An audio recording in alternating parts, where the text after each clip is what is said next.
Est-ce que tu peux te mettre sur tes pieds? Lève-toi. Lève la voix. Et commence à remercier Dieu pour le souffle de vie. Dis à Dieu merci pour la vie que tu me donnes. Prie au nom de Jésus. Prie. Remercie Dieu pour le souffle de vie. Seigneur, ce matin, nous venons encore te dire merci pour la vie que tu nous donnes. Nous venons encore être reconnaissants à toi, Seigneur, pour tous tes bienfaits dans notre vie. Oh Adonai, que toute gloire et honneur, Seigneur, revienne à toi. Tu es le seul et tu es le véritable. Oh toi, Seigneur, il n'y a point de Dieu. Merci, Seigneur. Sois glorifié encore ce matin dans le nom de Jésus-Christ. Que tous ensemble nous avons prié. Est-ce que le peuple de Dieu peut dire Amen, Amen, Alléluia. Amen, Amen. Salut celui qui est à côté de toi. Dis-lui, sois la bienvenue ce matin dans la présence de Dieu. Sois la bienvenue ce matin dans la présence de Dieu. Alors, pendant que nous sommes debout, nous allons lire deux passages bibliques. Le premier est dans le livre de Ruth. Est-ce que nous avons un bon lecteur qui lit vite parce que la lecture sera un peu longue? Ruth. Nous sommes dans le livre de Ruth. Après Josué, c'est juge. Après juge, je suis dans le livre de Ruth.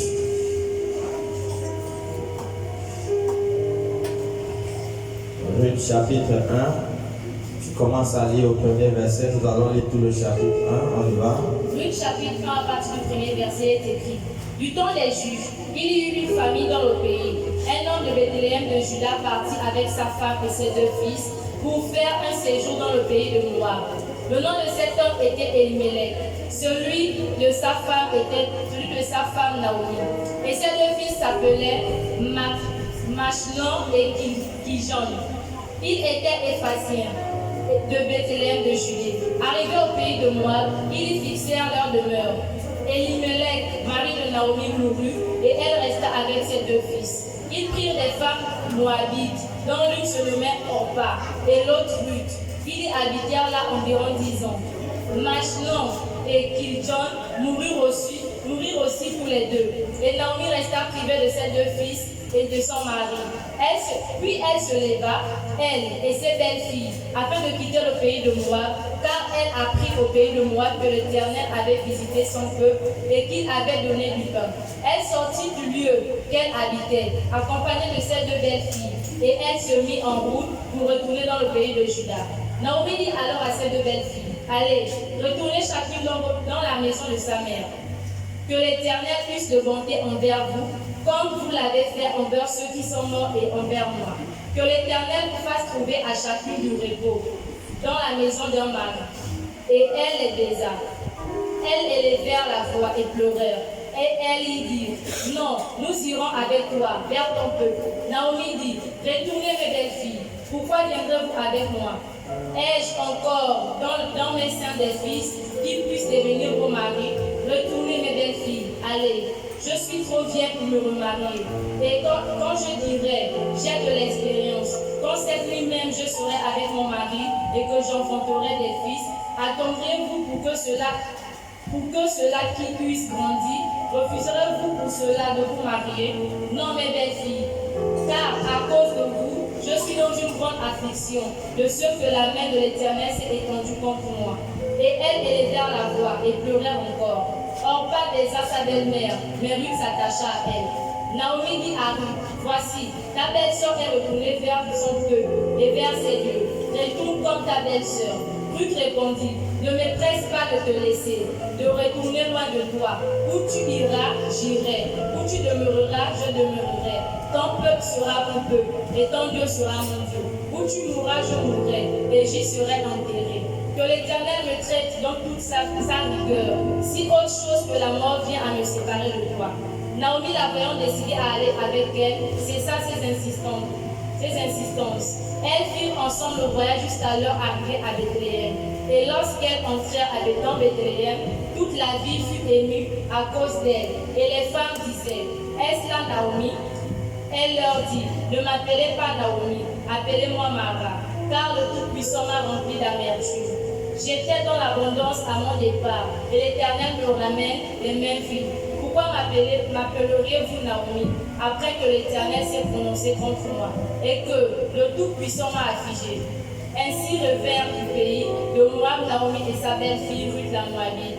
Elles arrivèrent à Bethléem au commencement de la moisson des hommes.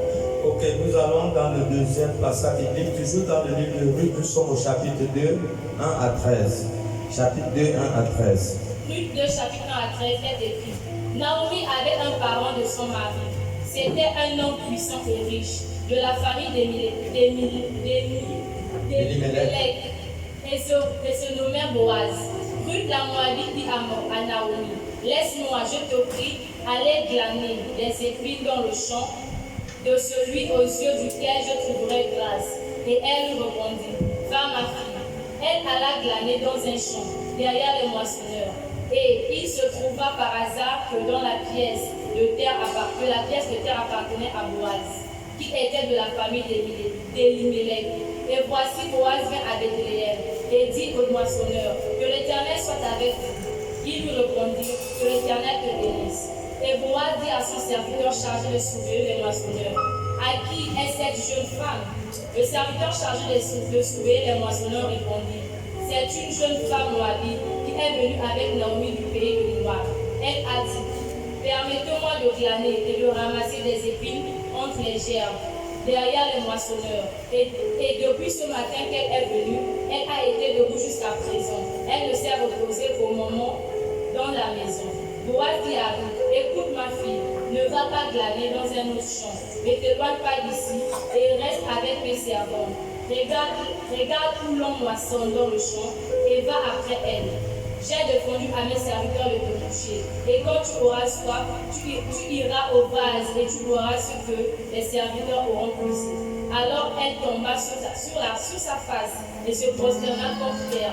Et elle lui dit, comment ai-je trouvé grâce à tes yeux pour que tu t'intéresses à moi qui suis une étrangère? Boaz répondit, on m'a rapporté tout ce que tu as fait pour ta belle-mère depuis la mort de ton mari et comment tu as quitté ton père et ta mère et le pays de ta naissance pour aller vers un peuple que tu ne connaissais pas auparavant.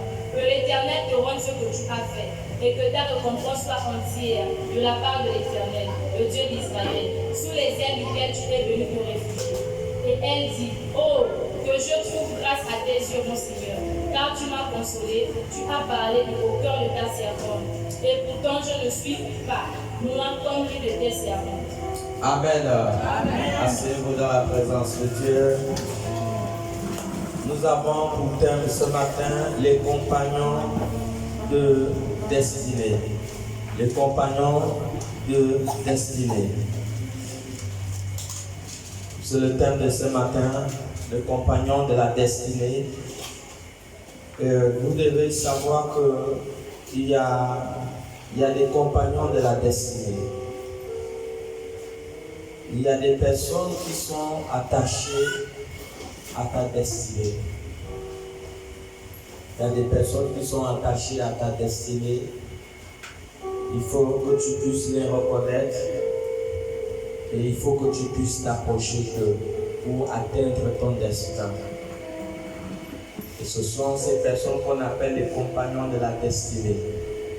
Voilà, nous voyons cette histoire de Ruth, de Naomi qui est partie au pays de Moab avec toute sa famille. Voilà, et des choses inexplicables, des choses bizarres vont les arriver. Voilà, Naomi va perdre son mari. Naomi va perdre son mari d'une manière brutale. Et vraiment, ça serait quelque chose de très terrible. Et dans la suite du temps, le malheur va continuer à frapper cette famille. Et la Bible dit qu'elle a encore perdu ses deux enfants.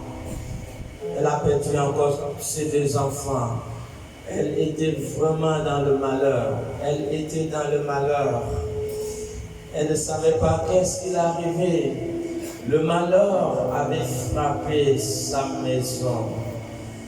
Le malheur avait frappé sa maison. Elle avait de tous les jours les larmes aux yeux.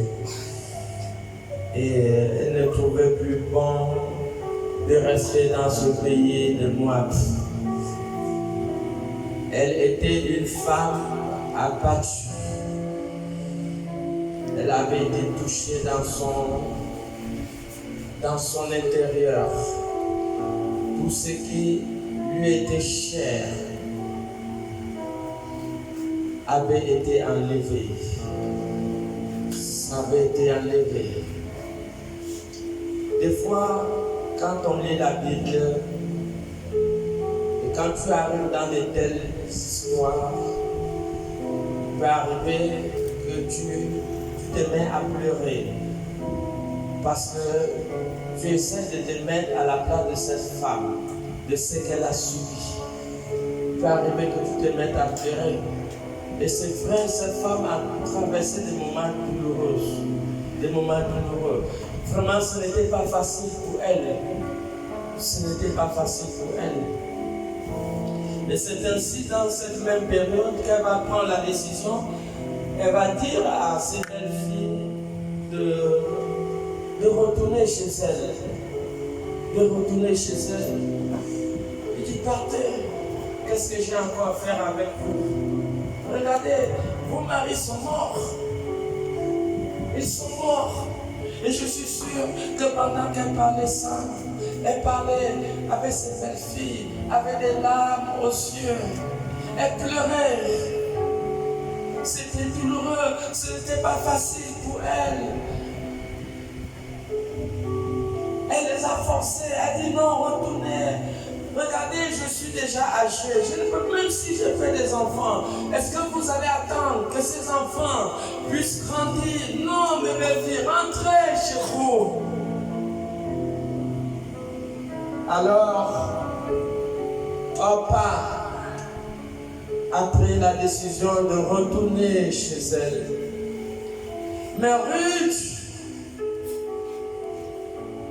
malgré que Naomi l'a forcé de retourner, mais elle a regardé au-dedans de cette femme. Elle a vu quelque chose qui avait des liens avec son destin. Et c'est ce qui manque aujourd'hui beaucoup de serviteurs, beaucoup de servantes de Dieu. Ils ne voient pas au-dedans de leurs dirigeants. Ils ne voient pas au-dedans de leurs aînés dans la foi. Ils ne voient pas quelque chose qui est attaché à leur destin. Mais Naomi, elle a regardé, Ruth plutôt a regardé Naomi. Elle a vu au-dedans de Naomi quelque chose qui était attaché à sa destinée. Et c'est ainsi dans les pleurs, elle va prendre la décision, elle va dire non, non ma belle-mère, je ne peux pas t'abandonner, je ne vais pas te laisser, où tu iras, j'irai avec toi, ton Dieu sera mon Dieu, il dit où tu mourras, moi aussi je mourrai. Alors c'est ainsi que Ruth a pris la décision de s'attacher à Naomi. Parce qu'elle a vu à Naomi la porte de sa destinée. Il y a des hommes, il y a des femmes qui sont les portes de votre destin. Que vous devez, peu importe la manière qu'ils vous oppressent, peu importe la manière qu'ils vous persécutent, vous ne devez jamais l'abandonner parce que votre destin est attaché à une catégorie de personnes. Votre destin est attaché à une catégorie de femmes de Dieu. Votre destin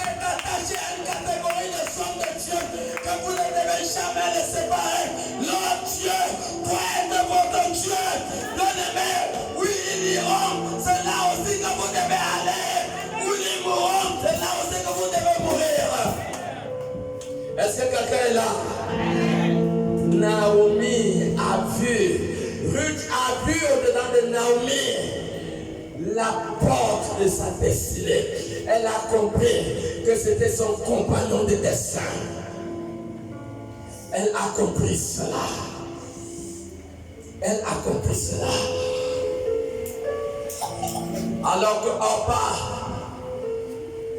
Orpa n'a vu rien de bon à Naomi. Pour Orpa, c'est une femme qui a été frappée par Dieu. Je n'ai plus rien à gagner au-dedans de cette femme. Je n'ai plus rien à gagner. Je ne trouve plus mon compte au-dedans de cette femme. Alors, moi je crois que mon temps est arrivé pour aller chercher d'autres hommes pour se séparer de cette femme. Je ne sais pas ce qui va avec cette femme, comment elle peut perdre son mari, comment elle peut perdre ses enfants. Est-ce que cette femme n'est pas dans la sorcellerie? Est-ce que cette femme n'est pas entrée dans la loge? Est-ce que ce pasteur n'est pas entré dans la loge? Est-ce que ce pasteur n'est pas en train de faire de mauvaises choses? Comment le malheur peut l'atteindre? Comment il peut aussi arriver à cette dimension de choses inexplicables? Alors c'est ainsi que beaucoup se sont séparés de leurs compagnons de destinée. Pourquoi? Parce que quand ils ont vu dans la vie d'une femme de Dieu qui traverse les moments de la tempête, chaque ministère, chaque église traverse des moments de la tempête, traverse des moments de douleur. Et c'est dans ce moment que vous ne devez pas sortir. On ne descend pas dans la barque qui connaît la tempête. On ne descend pas dans la barque qui connaît les tribulations. Non, non, non, non, non, non, non. Et c'est ainsi que beaucoup de gens, lorsqu'ils voient les tempêtes, lorsqu'ils voient les tribulations, ils ne trouvent plus leur compte. Ils ne trouvent plus leur compte. La seule décision qu'ils prennent, alors c'est de se séparer. C'est de se séparer de leurs compagnons de destin. Oui.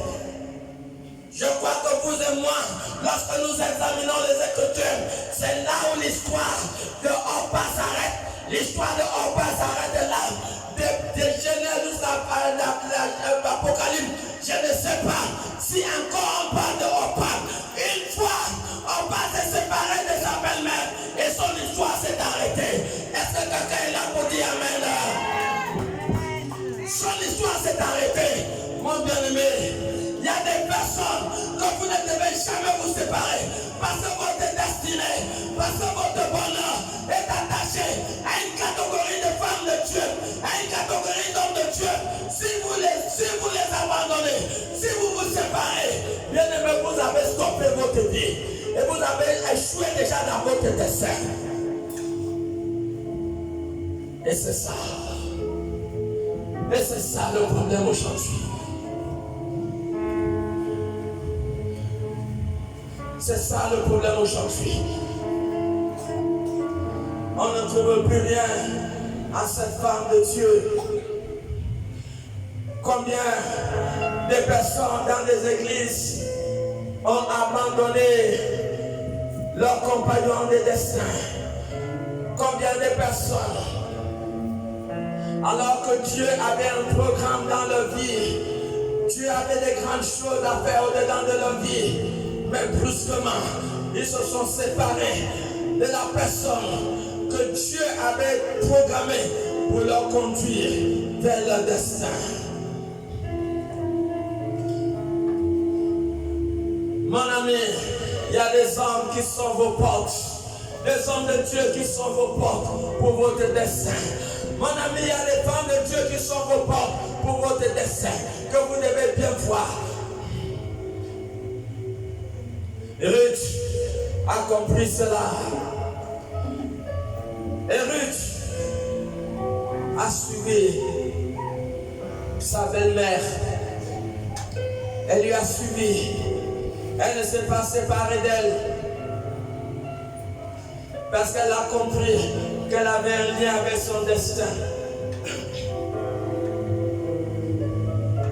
La Bible dit que quand ils sont retournés, elle était de Bethléem. Et son mari était de Bethléem. Quand ils sont retournés, alors a compris qu'elle était sur la bonne voie. Ruth a compris la nécessité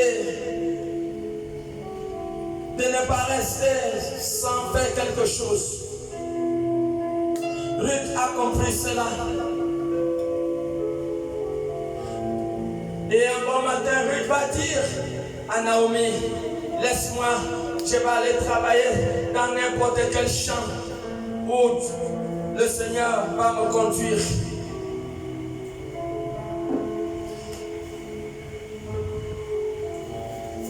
Et c'est comme ça que ce matin, Ruth s'est levée pour aller travailler dans un champ. Elle a compris la nécessité de travailler. Vous ne pouvez pas atteindre votre destin sans appliquer deux réalités. Un, suivre celui que Dieu a établi, qui sera le canal par lequel vous atteindrez votre destin. De deux, vous devez comprendre l'importance qui est attachée au service. L'importance qui est attachée au service.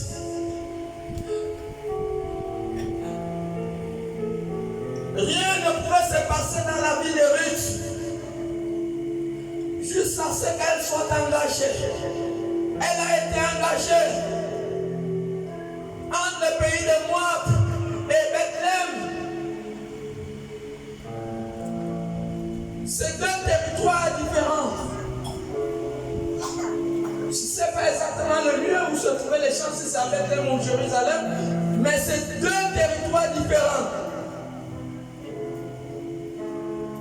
Mais Ruth s'est mise à travailler. Ruth n'était pas dans son territoire. Elle n'était pas dans son territoire.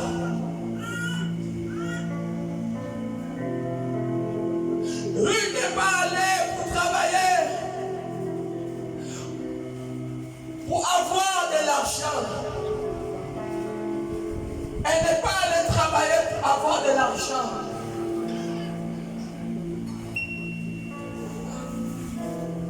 Vous voyez, quand vous travaillez, par amour, vous travaillez par amour. Vous ne travaillez pas pour un revenu. Il y a plus de grâce et de bonheur qui pourront être attachés à votre personne lorsque vous êtes engagé dans un travail par amour. Boaz, qui était le parent d'Elimelech, qui était une grande personnalité, avait des champs. Et par hasard, Ruth va aller tomber dans le champ de Boaz. Mais Ruth était dans le plan de Dieu. Quand Ruth se lève pour aller travailler, elle d'abord, c'est pas sûr qu'elle connaissait qui était Boaz. Et vous voyez, elle est guidée par son instinct. Lorsque tu es attaché à ton compagnon de destinée, lorsque tu comprends le potentiel et la valeur qui est au-dedans d'un homme, tu comprends qu'au-dedans de cette femme, à travers la vie de cette femme, à travers la vocation de cette femme ou de cet homme de Dieu, mon destin peut s'accomplir. Je vous assure que la faveur et la grâce de Dieu automatiquement s'allient et s'attachent à votre personne. Automatiquement, vous êtes sur le chemin de l'accomplissement des projets et des programmes de Dieu. Tant que vous êtes attaché à la personne de votre destin, la faveur de Dieu va commencer à vous localiser. Je suis sûr que ce jour, lorsque Ruth est sortie pour aller travailler, l'instinct, ça veut dire une puissance inexplicable a commencé à la conduire vers la personne que Dieu avait prédestinée pour elle. Ruth était une Moabite.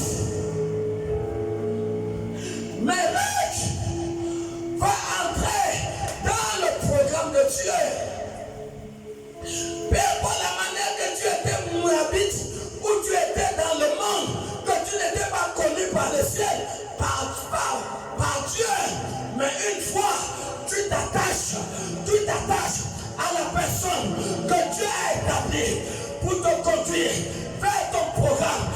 Cette femme que Dieu a choisie pour ton élévation, pour l'accomplissement de ton voyage sur la terre, l'accomplissement de ton appel. Lorsque tu t'attaches à cette femme de Dieu, lorsque tu t'attaches à cet homme de Dieu, le ciel commence à te localiser. La faveur de Dieu commence à te localiser. Le ciel ne pourra pas te rater. Tes gestes et tes mouvements sont conduits par le surnaturel. Toi-même, tu ne sauras pas. Quelque chose d'inexplicable te conduit toujours vers la faveur, vers le bonheur, vers la réalisation de ta vocation.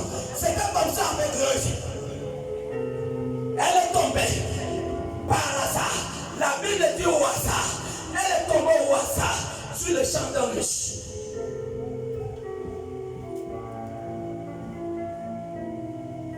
Boaz avait des travailleurs qui étaient sûrement salariés, qui devaient recevoir un salaire à la fin du mois. Mais regardons bien. Regardez, parmi tous ces travailleurs, quel est le nom du travailleur qui a été connu, qui a été élevé? C'est vos actions qui vous élèvent. C'est vos actions qui vous mettent au feu des projecteurs dans le monde. Vos actes vont vous mettre sur le feu des projecteurs. Vos actions vont vous amener au niveau que vous n'avez jamais passé. Votre engagement, votre sincérité, votre amour pour ce que vous faites. Naomi n'est pas travailler, n'est pas aller travailler par contrainte. Déjà, plutôt Ruth n'est pas aller travailler par contrainte. Déjà, quand Ruth va travailler, ce n'est pas Naomi qui l'a forcé, qui l'a obligé. C'est par amour. Elle s'est levée ce matin pour aller travailler dans n'importe quel champ où elle pouvait se retrouver. Parce qu'elle savait que son action avait un lien. Son service avait un lien avec sa destinée. Elle a compris cela.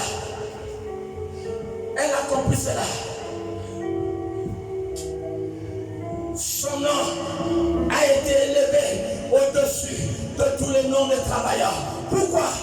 Parce qu'elle n'est pas allée pour travailler pour s'attendre à un revenu. Mais combien de personnes ont abandonné la pastorale? Pourquoi? Parce qu'il y a l'argent qui entre dans les offrandes, ils n'ont rien. Parce que depuis que je suis à l'église, patati patata, donc si c'est comme ça, moi je ne travaille pas.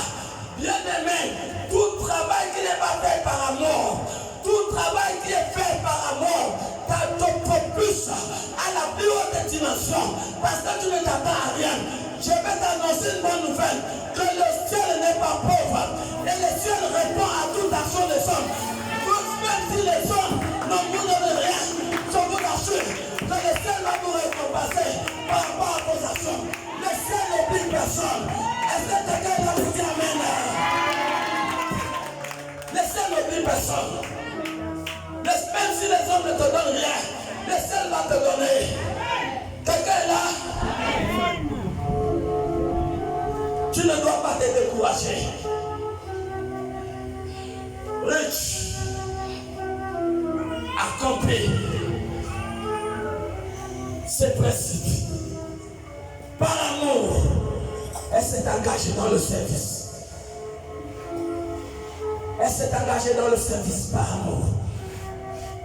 Par amour, mon frère, ton nom est élevé au-dessus des noms où tu es, où tu sers. Pas parce que tu es beau, pas parce que tu es belle, mais à cause de l'intensité de ton service. À cause de l'intensité de ton service dans l'église où tu te trouves. C'est le service avec cœur, avec amour qui te distingue, qui attire le ciel vers toi. Le service fait avec amour pour le divin, pour le royaume de Dieu, va te distinguer au milieu de la multitude. Et je déclare ce matin, au nom Jésus, que ton engagement sera reconnu dans le ciel à compter d'aujourd'hui. Riche.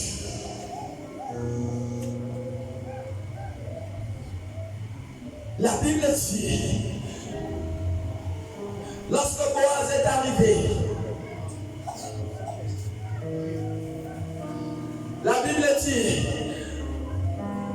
selon les témoignages des travailleurs,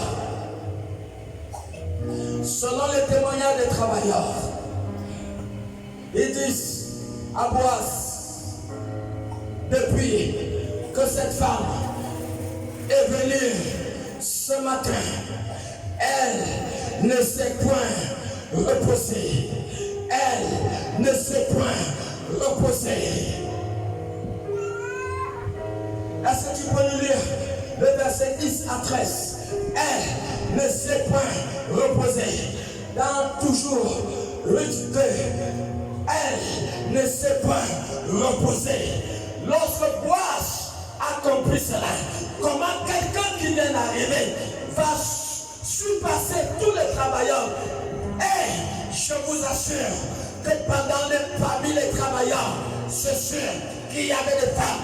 Il y avait des femmes sûrement qui n'étaient pas mariées, des femmes qui aspiraient au mariage.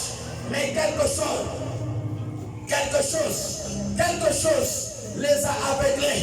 Ils n'ont pas compris que la véritable puissance se trouve dans le service. Et voilà pourquoi dans le ciel, Dieu ne connaît pas les archbishops, Dieu ne connaît pas les révérends, Dieu ne connaît pas tous ces titres. Voilà pourquoi vous avez vu dans le ciel, Dieu a dit à Satan, as-tu vu mon serviteur? As-tu vu mon serviteur? Dieu connaît les serviteurs dans le ciel. C'est les serviteurs que Dieu connaît. Ce sont des serviteurs. Il y a une puissance dans le service. Une puissance dans le service. C'est le service qui te distingue du milieu de la multitude. C'est vrai ou c'est faux? C'est vrai ou c'est faux? Cette femme va être distinguée au milieu de la multitude à cause de son engagement, à cause de son action. Elle va être distinguée. Elle va recevoir la couronne d'honneur. Elle va devoir entrer en bien de mariage avec Boaz. Parce que Boaz a trouvé la qualité qu'il lui fallait. C'est pas les femmes aujourd'hui, le matin. Aujourd'hui, la sœur pourrait donner un témoignage. Ce matin, il y a un homme. Il est parti au travail à 5h30. Quand il revient à 17h, il trouve que sa femme, la marmite est au feu encore. La nourriture n'est pas cuite. Le monsieur a pris la marmite et toute la nourriture. Il a balancé ça dans l'eau, dans la rivière. C'est la qualité de femme là. Mon Dieu, est-ce que quelqu'un là, les femmes sans action, les femmes qui sont dans le ministère de la télé, pour toi c'est la télé. Le matin au soir, la beauté du diable. La beauté du diable te donne quoi? Tu peux me dire quelle valeur la télé ajoute dans ta vie? Quelle est la valeur que la télé ajoute dans ta vie? Où est ton service? Et je te dirai le niveau que le ciel va t'utiliser. Où est ton service? Où est ton engagement? Où sont les riches? Ruth combien? 3, 11. Attrape d'abord là. Lis-nous d'abord Ruth 3, 11. Hein? Où est ton service? Ruth 3, le verset 11 est écrit. Oui. Maintenant ma fille. Écoutez les paroles de Boaz. Maintenant ma fille. Ne crains point. Ne crains plus rien. Je ferai pour toi tout ce que tu diras. Je vais faire pour toi tout ce que tu diras. Car toute la porte de mon peuple. Car toute la porte de mon peuple. C'est que tu es une femme vertueuse. C'est que tu es une femme vertueuse. La voici. Elle est dans la faveur de Dieu, ma soeur. L'action va te distinguer au milieu de ta belle famille. Même ta belle famille va parler de toi.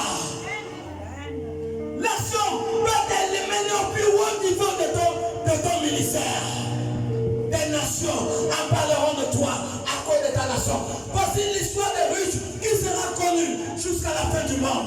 Que Dieu amène que son histoire soit écrite à cause de son attachement de la personne la personne de sa destinée et son engagement pour le service, pour les choses du royaume. Son engagement. Et c'est ça le problème aujourd'hui. C'est ça le problème aujourd'hui.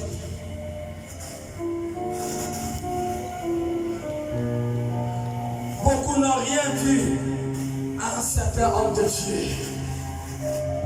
Oui, riche, elle a subi le malheur. Elle a subi le malheur. Pourquoi? C'est Dieu seul qui connaît. Mais lorsque Ruth a subi le malheur, je vous assure, elle avait toujours le potentiel de propulser. Lorsque plus que Naomi a subi le malheur, je vous assure que Naomi avait toujours le potentiel d'être un canal pour propulser une femme à sa destinée. Ne voyez pas, parce qu'un homme de Dieu a été abandonné, un homme de Dieu a été méprisé au milieu de la multitude, un homme de Dieu a été abandonné par la multitude.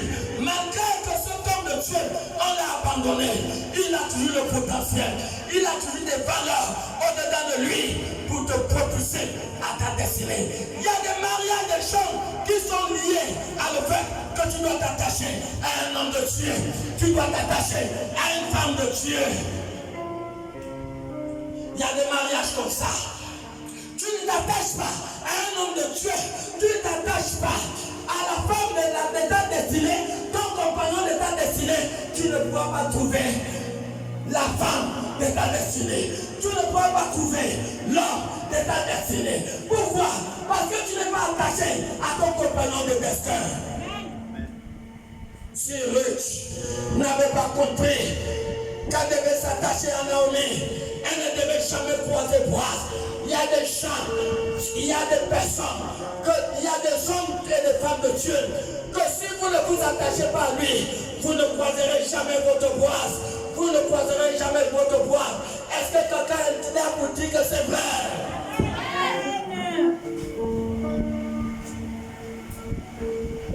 C'était un sujet de moquerie. Quand elle est arrivée à Bethléem, les gens n'en croyaient pas. Elle a tout perdu. Elle a tout perdu. C'était que des pleurs. Mais Ruth a compris la nécessité de s'attacher à sa belle-mère.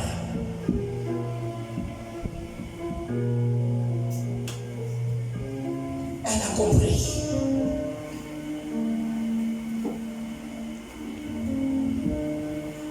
Oui, Ruth 2, 10 à 13. Ruth 2, 10 à 13 est écrit. Alors elle tomba sur sa face, Oui. et se prosterna contre terre. Elle se prosterna contre terre. Et elle lui dit, Lis un peu le verset 9 pour avoir la compréhension. regarde où l'on moissonne dans le champ, Oui. et va après elle. Oui. J'ai défendu à mes serviteurs de te toucher. Regardez, Boaz prend sa part. Boaz commence à plaider en faveur d'une femme. Continue. Et quand tu auras soif, Oui. tu iras au vase, et tu boiras ce que les serviteurs auront poussé. Oui. Alors elle tomba sur sa face, Elle tomba sur sa et face. se prosterna contre terre. Se prosterna contre terre. Et elle lui dit, Elle lui dit, comment ai-je trouvé grâce à tes yeux? vous voyez, à chaque moment que vous êtes engagé dans le service, toutes les personnes qui sont engagées dans le service, la grâce vous localise. La grâce, je vous assure que la grâce vous localise. Le ciel n'est pas ingrat. C'est comme Hébreux 6:10, attends d'abord là. Le ciel n'est pas ingrat pour oublier vos actions, non. Oui. Hébreux 6:10 est écrit. Car Dieu n'est pas injuste. Dieu n'est pas injuste. Vous oubliez votre travail Pour oublier votre travail. et l'amour que vous avez montré pour son nom. L'amour que vous avez montré pour son nom. Ayant rendu et rendant encore des services aux saints. Et rendant encore service aux saints. Dieu n'est pas ingrat.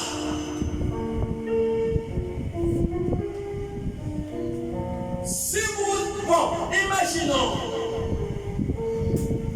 pour certaines personnes, tu es attaché à la personne de ta destinée. Et tu n'es pas engagé sur la chose même, sur la seconde étape de la réalisation de ton destin. Tu n'es pas attaché à cela. Parce que la deuxième chose, c'est ton engagement, c'est ton service.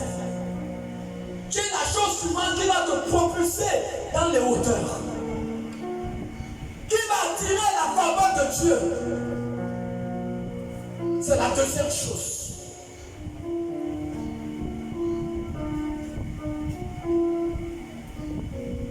Cyrus sera attaché à Naomi. Quelque chose qui était normal. Mais Cyrus ne s'était pas engagé.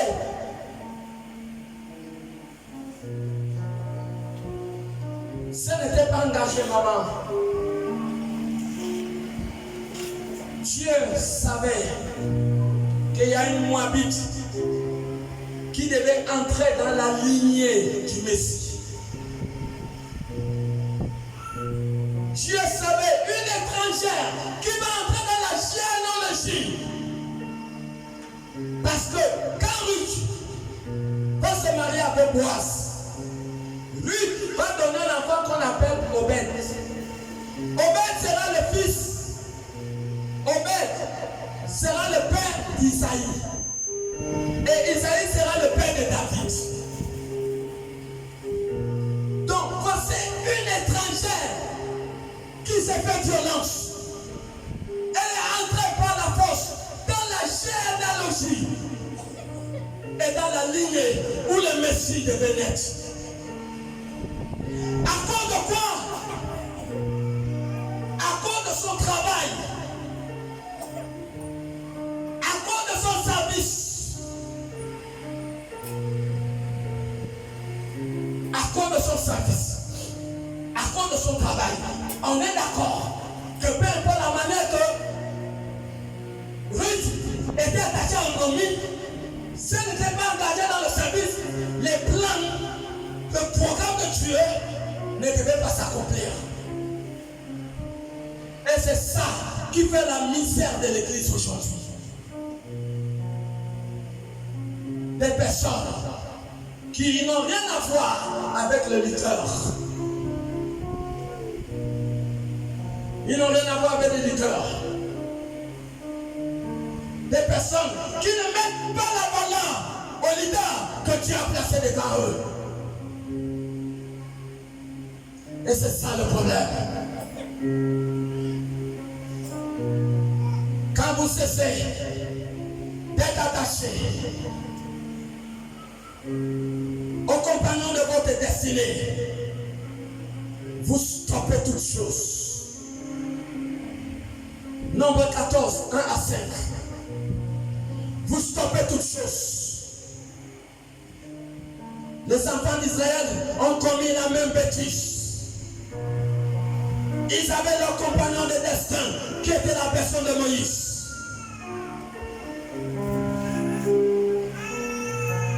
À travers leur compagnon de destin, le programme de Dieu devait s'accomplir dans leur vie. Parce que Dieu a parlé à Abraham dans Genèse 15, 12 à 14, que ta destinée sera dans un pays étranger. Et après 400 ans, j'irai les faire sortir de ma main puissante. Dieu parle avec Abraham avant l'existence d'Israël. 700 ans avant l'existence d'Israël. Et Dieu parle à un homme. Donc, la trajectoire de programmé. Quand Dieu parle à Abraham qu'il va faire sortir sa descendance en Égypte, Dieu ne dit pas, même si tu lis Genèse 15, 12 à 14, tu ne verras pas que Dieu dit dedans que quand je vais les faire sortir, ils vont venir périr dans l'Égypte. C'est écrit dans la Bible, maman. Mais qu'est-ce qui s'est passé? Qu'est-ce qui s'est passé? Dieu les a envoyés à Moïse, en compagnon de la destinée. Ils avaient intérêt à s'attacher à lui et écouter ses instructions. Parce que c'est lui que Dieu avait mandaté pour les amener jusqu'à la terre promise. Il y a des gens qui ont perdu leur terre promise parce qu'ils ont méprisé leurs compagnons de destinée. Ils ont méprisé l'autorité qu'incarnait une femme de Dieu. Ils ont méprisé l'autorité qu'incarnait un homme de Dieu. Ils ont tout perdu. Comme Oprah, elle a perdu. Et son histoire s'est arrêtée. Bon, renseignez-vous. Des personnes qui ont méprisé des hommes de Dieu et qui sont sortis. Où en est leur histoire? Quelle est leur histoire? 90% des gens qui n'ont pas reconnu l'autorité qui incarne un homme de Dieu, qui incarne une femme de Dieu, ont tout stoppé. Tout s'est interrompu. Et on n'entend plus parler d'eux. On n'entend plus parler d'eux.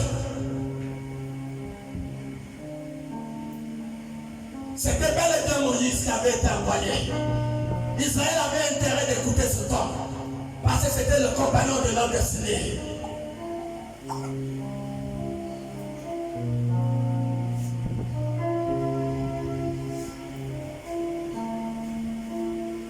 Ils ont vu, il y a des gens qui ont vu Dieu dans la vie de beaucoup de femmes de Dieu. Ils ont vu que ces femmes de Dieu ont prié pour des gens. Les gens ont été guéris de sida. Il y a des femmes de Dieu qui ont prié pour des gens et les gens ont été guéris de sida. Il y a des hommes de Dieu qui ont prié pour des gens, les gens ont été guéris du sida, qui ont été guéris du cancer, qui ont été délivrés des puissants des ténèbres. Ils ont vu la manifestation de la puissance de Dieu. Ils savent que cet homme est un homme de Dieu. Ils savent que cette femme est une femme de Dieu. Mais ils n'ont pas manqué de les mépriser. Et de se séparer de leur autorité, comme Oprah l'a fait. C'était la fin d'Israël. Lorsqu'Israël a conspiré, ils se sont réunis pour sortir de l'autorité de Moïse. Ils m'ont dit non, non, chef, et retournons à l'Égypte.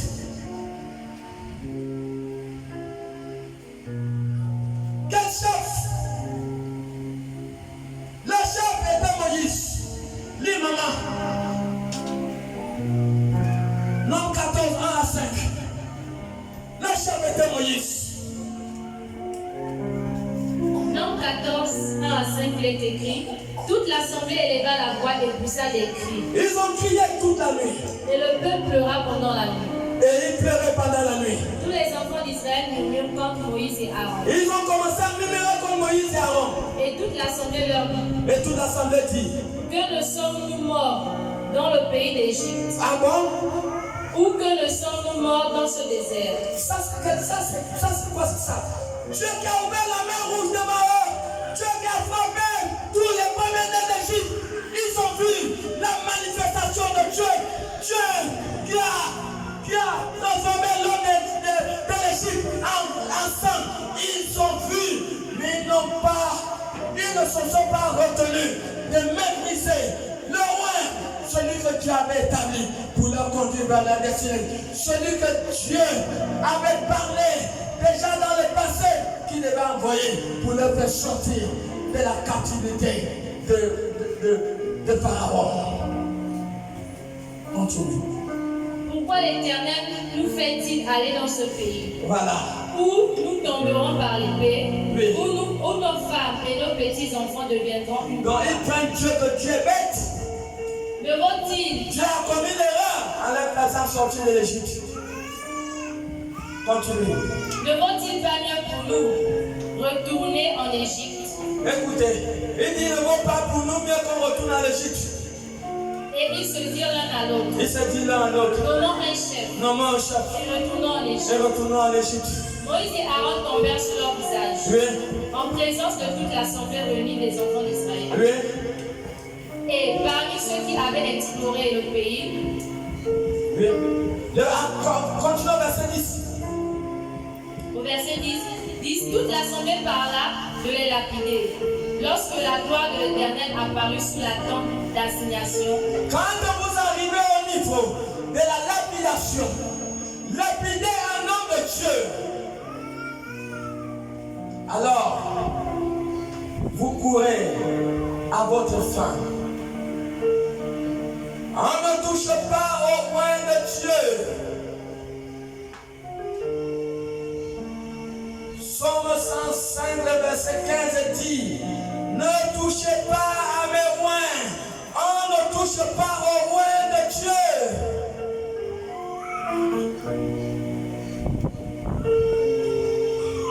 Et ce peuple, ils se sont levés. C'est pas fini. Ils se sont levés pour lapider Moïse. Ne lapidez jamais le compagnon de votre destinée. Sinon Dieu va finir avec vous à l'instant. Oui. toute l'assemblée parla de les lapider. Toute l'assemblée parla de les lapider. Lorsque la gloire de l'Éternel apparut sous la tente d'assignation, Oui. devant tous les enfants d'Israël. Oui. Et l'Éternel dit à Moïse, L'Éternel dit à Moïse, jusqu'à quand ce peuple me méprisera-t-il? jusqu'à quand ce peuple va me mépriser? Regardez. Ils se sont levés pour lapider Moïse. Et Dieu dit, jusqu'à quand ce peuple va me mépriser? Dieu ne dit pas que jusqu'à quand ce peuple va mépriser Moïse. Mépriser Moïse, c'est mépriser Dieu. Voilà pourquoi Dieu dit directement, c'est pas Dieu qu'on a lapidé, mais c'est Moïse qu'ils étaient prêts à lapider. Et Dieu va dire, jusqu'à quand ce peuple va me mépriser? Mépriser un homme de Dieu, mépriser un roi, mépriser le compagnon de votre destin. Alors, vous attaquez directement Dieu. Et c'est ce qui s'est passé. Continuez. Jusqu'à quand ne croiront-ils pas en moi, Oui. malgré tous les prodiges que j'ai faits au milieu de lui? Continuez. Je le frapperai par la peste, Il dit, je vais les frapper par la peste. et je le détruirai. Je vais les détruire. Mais je ferai de toi une nation plus grande Je vais faire de toi une nation plus grande. et plus puissante que lui. Arrête-toi. Est-ce que nous voyons? Nous voyons le danger qui est lié à le fait de mépriser votre compagnon de destinée. Vous avez été appelé vous avez été prédestiné par Dieu et vous devez localiser celui qui est la porte pour l'accomplissement de votre destin. De un, de deux, vous devez vous engager dans le service. Engagez-vous dans le service. Engagez-vous dans le service.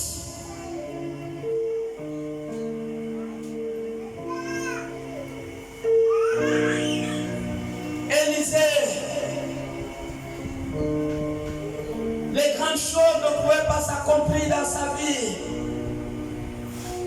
Élisée a compris l'importance de s'attacher à son compagnon de destin qui était Élie. Dans 2 Rois 2, nous voyons quand Élie était prêt à être enlevé, il dit à Élisée, reste ici, je vais à Bethel. Élisée dit, je ne vais pas te laisser, je ne vais pas t'abandonner. Vous pouvez arriver des moments où votre compagnon de destin vous oppresse, vous persécute, mais ne vous séparez jamais de lui. Peu importe les douleurs, peu importe la souffrance qui fait face à sa vie, il a le potentiel pour être un canal par lequel Dieu va vous élever. Il est un canal par lequel Dieu va accomplir le but de votre voyage sur la terre. Peu importe ce qu'il est, Ruth n'avait plus de sens. Ruth était quelqu'un qui n'était plus rien. Mais elle incarnait une valeur, elle incarnait un potentiel qui a amené la réalisation de la destinée d'une femme. Plutôt, Naomi n'était plus rien. Elle était rien, mais elle avait au-dedans d'elle des valeurs qui pouvaient amener Ruth dans l'accomplissement de sa destinée.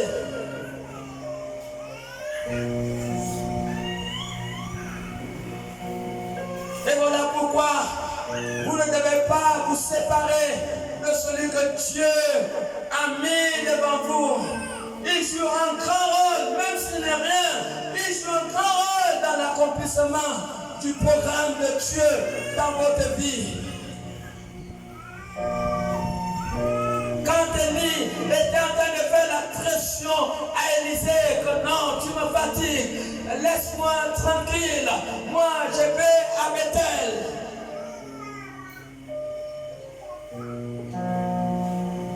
Il pouvait se décourager et partir.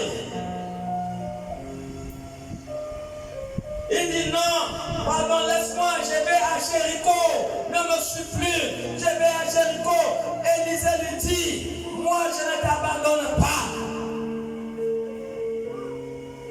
Il dit, je ne t'abandonne pas.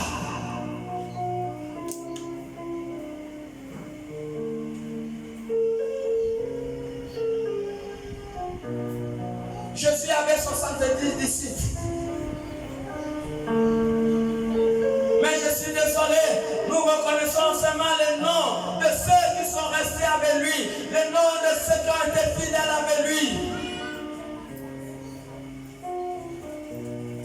Même dans le ciel, parmi les 12, il y a un qui n'a pas été fidèle, son nom n'a pas été marqué sur les fondations de la Nouvelle Jérusalem dans le ciel.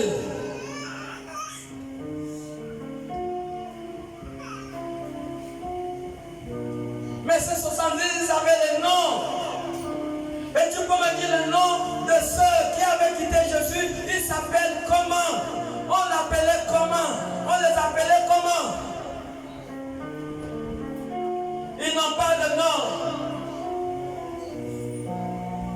Pourquoi? Vous pensez que ces 70 n'étaient pas dans le programme de Dieu? Oui. Mais Dieu a mis au-dedans de chacun un livre d'habits. Dieu n'est pas dictateur. Voilà pourquoi Apocalypse 20, Dieu dit, Jésus dit, je cogne à la porte. Si quelqu'un entend ma voix et ouvre la porte, il dit, j'entrerai et je souperai avec lui. Dieu n'est pas dictateur. Dieu a mis au-dedans de tout un chacun le livre habile de sa conscience. Et c'est ce qui fait quand Adam et Ève, quand Ève va aller manger le fruit que Dieu avait défendu, c'est devant Dieu que Ève a mangé le fruit défendu. Mais pourquoi Dieu n'était pas allé dire à Ève, n'est-ce pas, j'étais interdit de ne pas manger ce fruit? Parce que devant elle, elle avait le droit d'obéir à Dieu ou de la désobéir. Et c'est comme ça, Dieu a mis le choix, la capacité d'accepter Dieu ou de le refuser. Chacun est libre de dire oui à Jésus ou de dire non à Jésus. Et chacun répondra de ses actions le dernier jour. Chacun répondra de ses actions. Donc Dieu n'est pas dictateur. Et voilà pourquoi Élisée a choisi de ne pas abandonner. Combien de personnes ont abandonné leurs compagnons d'eux parce que le leader a été dur avec toi. Et Élie a été dur avec Élisée. C'était dur. Quand Élie part à Bethel, il part à à Jéricho, il part au Jourdain. C'était une succession de persécutions qu'Élie a dû faire à Élisée. Mais malgré l'oppression qu'Élie faisait à Élisée, Élisée n'avait jamais abandonné Élie. Il lui a suivi. Et Élisée, à la dernière minute, a été récompensé de la double onction. Élisée pouvait prendre le manteau d'Élie et frapper le Jourdain et dire: où est le Dieu de mon père? Et le Jourdain s'est ouvert. Et tous ceux qui habitaient à Jéricho ont su que l'esprit d'Élie est descendu sur Élisée. La double onction était le fruit de son attachement à son mentor, le fruit de son attachement à son compagnon de destin.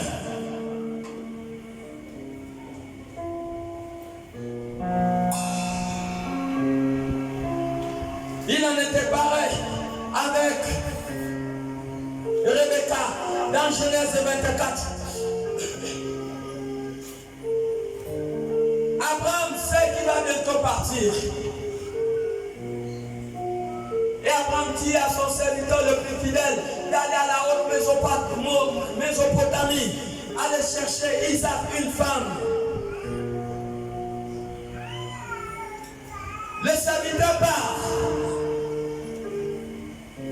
accompagné de la grâce divine et de la puissance angélique. Le serviteur dit à Dieu: je pars à la haute Mésopotamie, au pays de Madia, pour chercher une femme à ton serviteur. Il dit: quand j'arriverai dans ce lieu où les filles, lis un peu Genèse 24, c'est pas, commence un peu à partir du verset 13. Oui. Genèse 24, le verset 13. Voici, je me tiens près de la source d'eau. Je me tiendrai près de la source d'eau. Et les filles des gens de la ville vont sortir. Les filles de la ville vont sortir.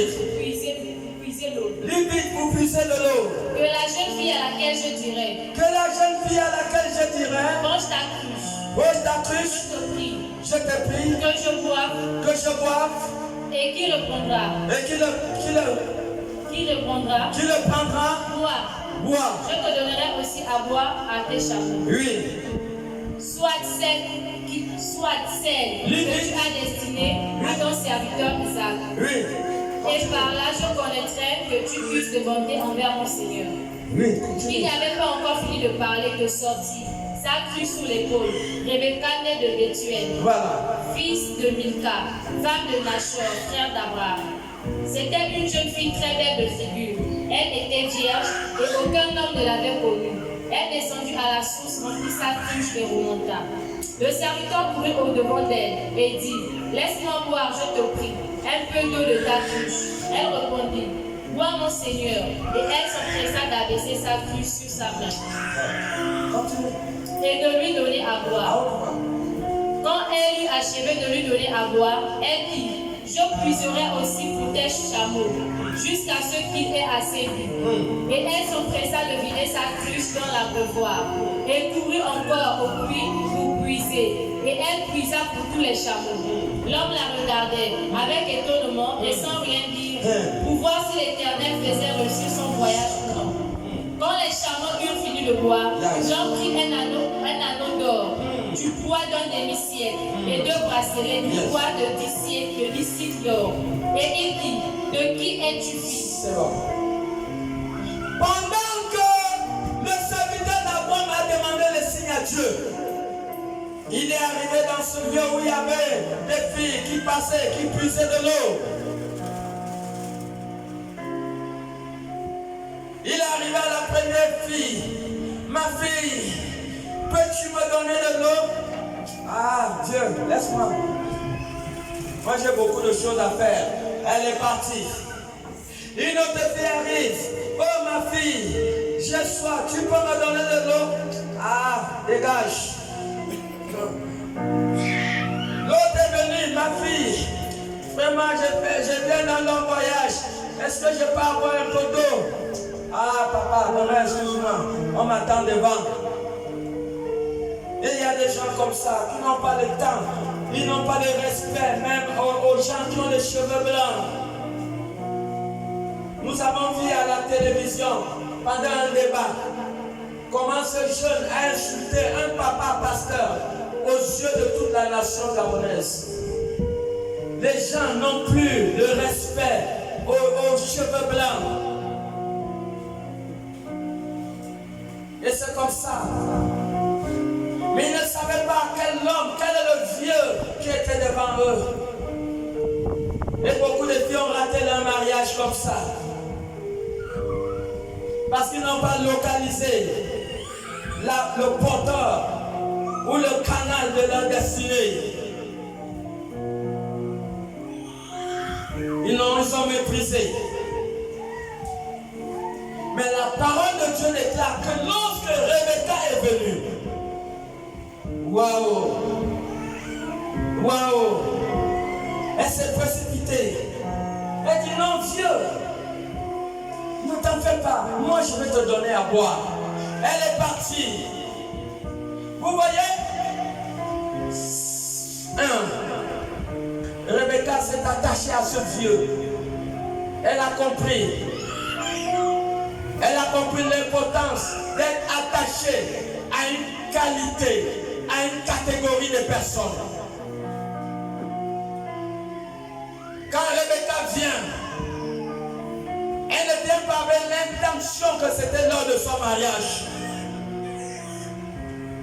Il y a des mariages qui sont cachés derrière le service, derrière les engagements, derrière l'attachement à un homme de Dieu, derrière l'attachement à une femme de Dieu. Il y a beaucoup de femmes et beaucoup d'hommes qui ont trouvé leur femme. Ils ont trouvé leur mari parce qu'ils se sont attachés à un homme de Dieu, parce qu'ils se sont attachés à une femme de Dieu.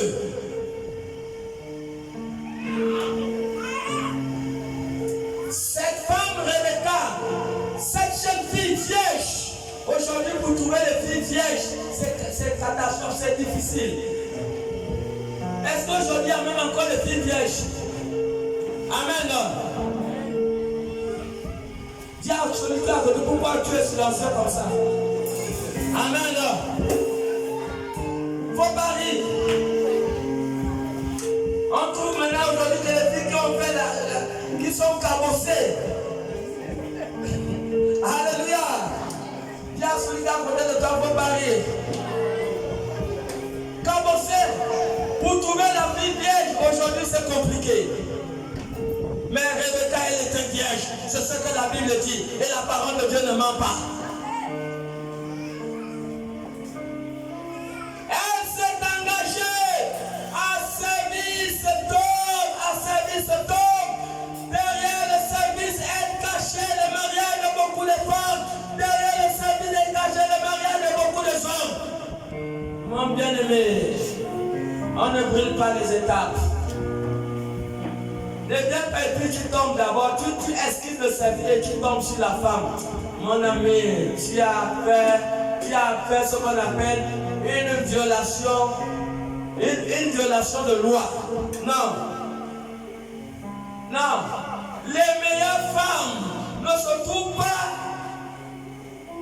à la rencontre. Non. Les meilleures femmes se trouvent après le service. C'est après le service. Les meilleurs hommes se trouvent après le service. C'est derrière le service que se cache ton homme. Mais attends, Ruth, c'est derrière le service. Non, si elle n'aurait pas allé servir dans le champ de Boaz, est-ce qu'elle devait retrouver Boaz? Ah, pourquoi tu ne dis rien? Est-ce qu'elle devait trouver Boaz? Donc ça veut dire que ce qu'elle dit, c'est le mensonge et c'est la vérité. Dis à celui qui est à côté de toi, ne prends pas de raccourcis. Il n'y a pas de raccourcis pour trouver la bonne femme. Il n'y a pas de raccourcis pour trouver le bon homme. Ne cherche pas le bon homme, cherche un homme qui est engagé au service. Il y avait beaucoup de femmes dans le champ de Boaz. Mais Boaz n'est pas allé chez n'importe quelle femme. Boaz est allé chez une catégorie de femmes, celle qui était engagée dans le service. Et Boaz a compris que c'était la bonne femme. Est-ce qu'on peut crier Amen, Amen? Waouh. Boaz a compris que c'était la meilleure femme. C'était la meilleure femme. Le serviteur d'Abraham, il a crié waouh. Il a crié waouh. Est-ce que vous savez combien un chameau poil, un chameau, selon le dictionnaire, un chameau boit à peu près 100 litres d'eau. Et il y avait 10 chameaux. 10 chameaux. 10 chameaux. Essaye d'imaginer combien de fois avec cette femme, Rebecca, une femme batteuse qui part au puits, elle part, elle revient, elle apporte de l'eau, elle nourrit 100 litres d'eau au premier chameau, 100 litres d'eau au deuxième chameau, au troisième, au quatrième, au cinquième, au sixième, au septième, au huitième, au neuvième, au dixième. Alléluia! Engagé dans le salut dans ce lieu. Est-ce qu'il y a des femmes engagées dans le salut dans ce lieu? On a donné à Rebecca un anneau d'or. Un anneau d'or, elle était digne. Elle était digne de recevoir cet anneau. Est-ce qu'on peut acclamer pour le Seigneur? Tu es une femme de distinction. Tu n'es plus n'importe qui à partir de ce matin. Amen, amen. Acclamez pour le Seigneur, mettez sur les pieds. Mets-toi sur les pieds de la chorale. Emmenez-nous dans un cantique d'adoration. Un cantique d'adoration. Alléluia. Alléluia.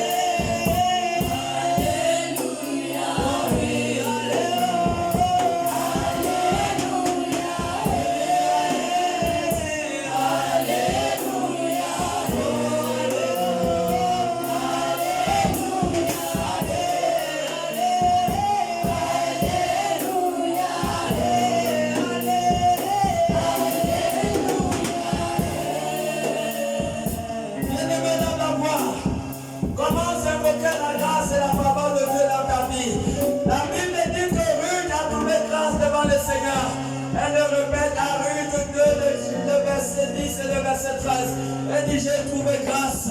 Derrière tout service et à la grâce.